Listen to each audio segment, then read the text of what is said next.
Bakunzi b'ibiganiro vya televiziyo Heritage turabahaye ikaze. Kuno munsi televiziyo yanyu ibashikanye muri zone Kinindo muri quartier Kibenga, aho ishengero Shemeza Worship Temple biciye mu gisata cayo ca Shemeza Music batunganije igikorwa bise umujya w'ivyizigiro muserukeko.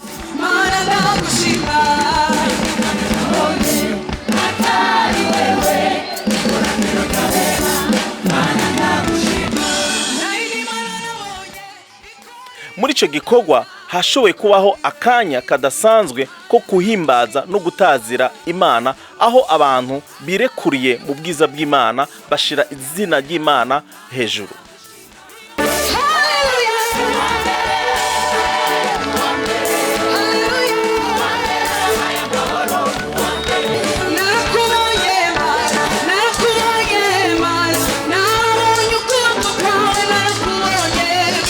Umukuru wa zone Kinindo hamwe na chef de quartier bari ngaho kugira ngo bashigikire ico gikorwa.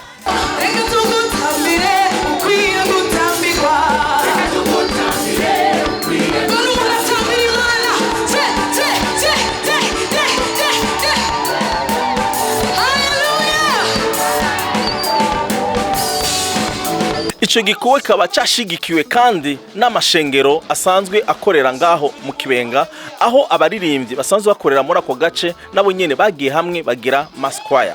Rero bafadikanije na Shemeza Music barafashije abantu muri uwo mwanya wo gutazira no guhimbaza Imana.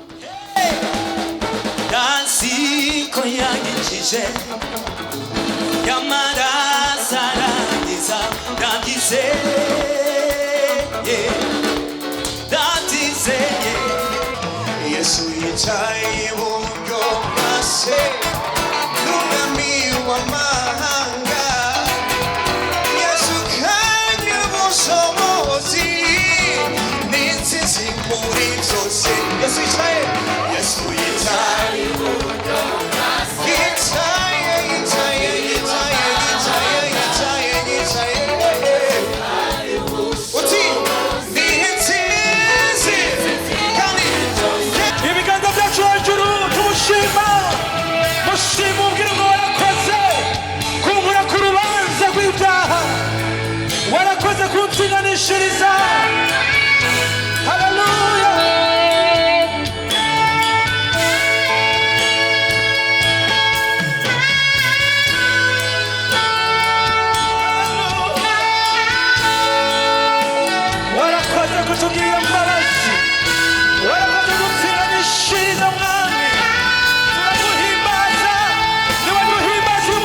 Apollinaire Habonimana mu mwanya wiwe wo gusangiza abantu bari ngaho ijambo ry'Imana yarerekanye neza yuko ubutumwa bwiza bugizwe n'ibintu bibiri. Ikintu ca mbere yise ikintu kibi ni mu gihe icaha cinjira mw'isi, mugabo kandi ariko aravuga ikintu ciza kiri mu butumwa bwiza ni mu gihe Yesu Kristo yemeye aheba ijuru, aheba ubumana, aza kw'isi apfira umwana w'umuntu. Ni muri ako kanya nyene yaciye afata ahimiriza abantu bari ngaho kugira ngo abereke yuko ikintu gihambaye ari imigenderanire yabo na Yesu Kristo. Rero abantu batari bake bashika ku 281 nibo bashoboye guha ubuzima bwabo Yesu Kristo. Abemeranya natwe ko Imana ari umutabazi, ndashaka kubona ibiganza vyanyu kugira ngo amajwi yacu aduge muri iki kibanza, kuko iki gihugu cyacu gifise amasezerano adasanzwe, amasezerano y'ikanguro, amasezerano yo kogorora, amasezerano yo kubohoka, amasezerano yo gusayangana mu yandi makungu agize isi.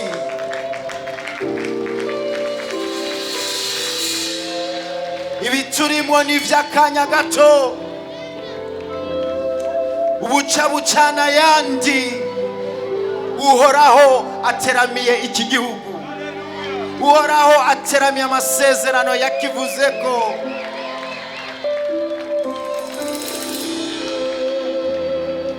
Mu bakivuma, mu bidoga bimyoza, wewe nanje nitwari dukwiye kubamwo, kubera bene ivyo Satani arabikunda.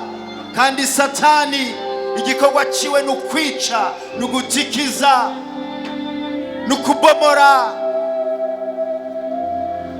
ariko abegamiye ku ruhande rw'Imana, igikorwa c'Imana no kubaka n'ivyasambutse, no gusanura ivyasambutse, no gushiraho no gukomeza amatanguriro basogokuruza bashizeho bahumekewe n'Imana, kuko bararirimbye indirimbo bahayagiza igihugu kandi bavuga Imana yakiremye ko ari yitegerezwa kugira iki? Kukidutungira. Haleluya.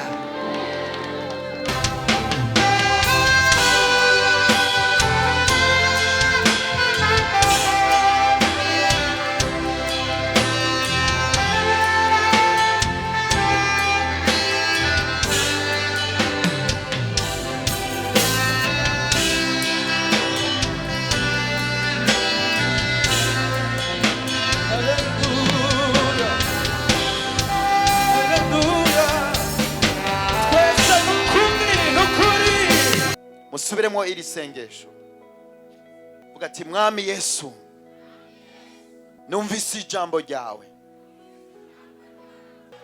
kuri uyu mugoroba, numvise inkuru nziza ko ari wewe buhungiro bwanje.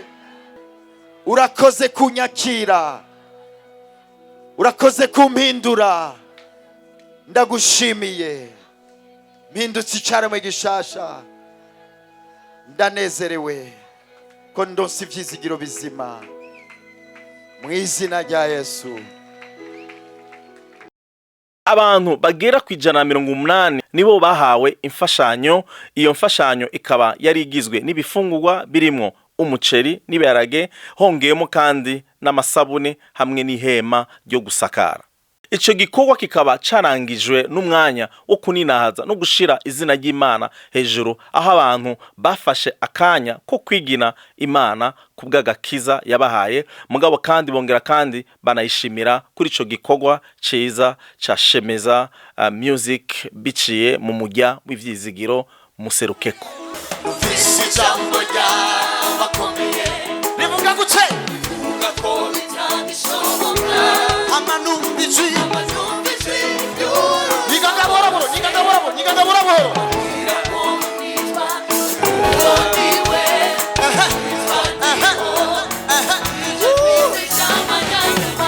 Numvise ijambo, numvise ijambo ry'abakomeye rivuga gute?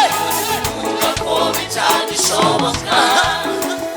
Amanumbizi y'uruta bose abwira ngo nitwa uwo ndiwe, nitwa ndiho, twasamwe niwe yimika, niwe yimika agakura abami, ijambo avuze rigicana nahindurwa n'ibihe. Ewe Mana we,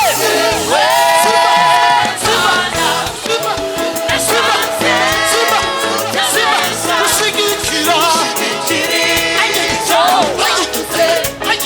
ukanishiza. Ewe Mana we, ewe Mana we,